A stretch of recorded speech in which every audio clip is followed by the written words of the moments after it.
Right, I'm just going to do a little video on the ground floor, just probably make it easier for you rather than reading words sometimes. First of all, there's no extraction in the kitchen, so you just got to rely on people opening windows. Obviously, in the past, whether people do open windows or back doors when they're cooking is questionable. But if you're going to be living in here, I would definitely consider putting in a good extraction fan, because I'm going to explain why. Now, it looks like the walls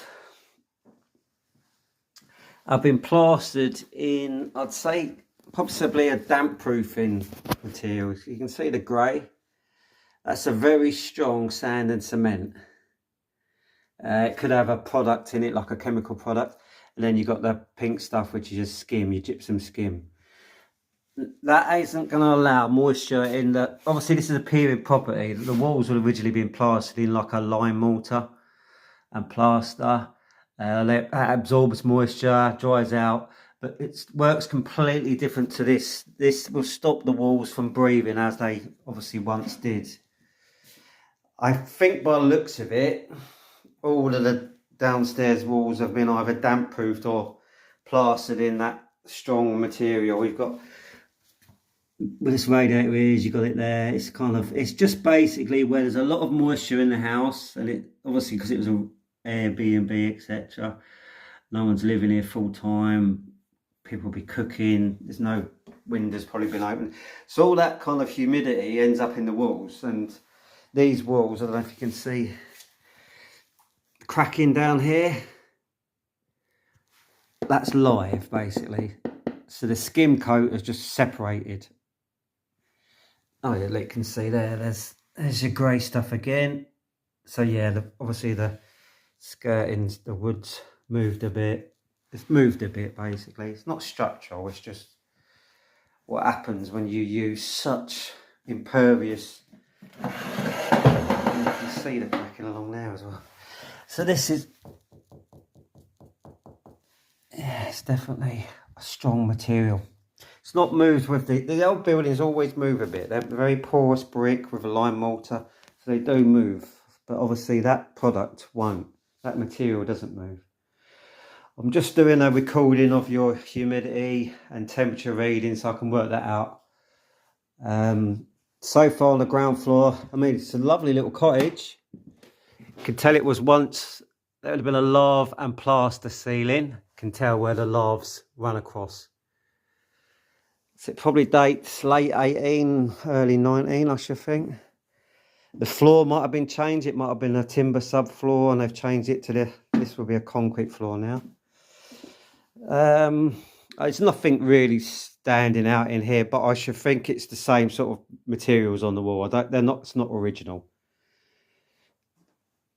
Even the fireplace has got obviously cement in it.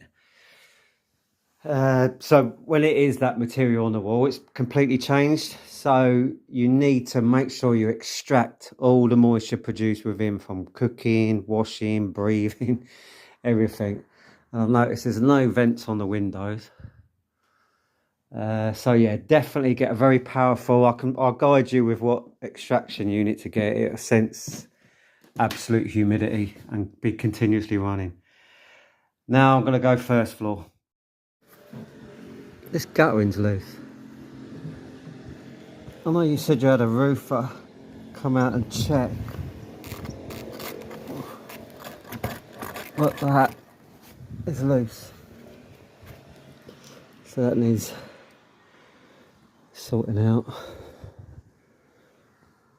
I've had a look at the adjoining roof up there. The lead work could have been done at some point after the ingress had happened to this wall here in the bedroom. I'm just going to check that now. Well, I've taken readings of this wall when it's still damp. Obviously, when you get an ingress of water, that will draw out salts. This ceiling edge as well, that's showing some damp readings as well. I would get a second opinion on that parapet wall, the lead work. I think the lead work needs checking. where I showed you that video of that lead work coming down between this and the neighbour's wall. The guttering needs fixing as well. I should think that explains some of this, but not all of it. Not that bit, essentially. But what you need to happen then is obviously get the water leaks, the ingress sorted out. And then this plaster needs to come off, because you're never going to be able to just paint over that. If it's got salts, it's contaminated, it needs to be removed back to the brickwork. We plastered, and then you should be fine in here. Yeah, again, there's no vents on the windows upstairs. Your humidity readings, your absolute humidity readings are higher than normal, but then you'd expect that because obviously no windows have been open, there's been no ventilation. Yeah, so bathroom, yeah, again, no extraction fan.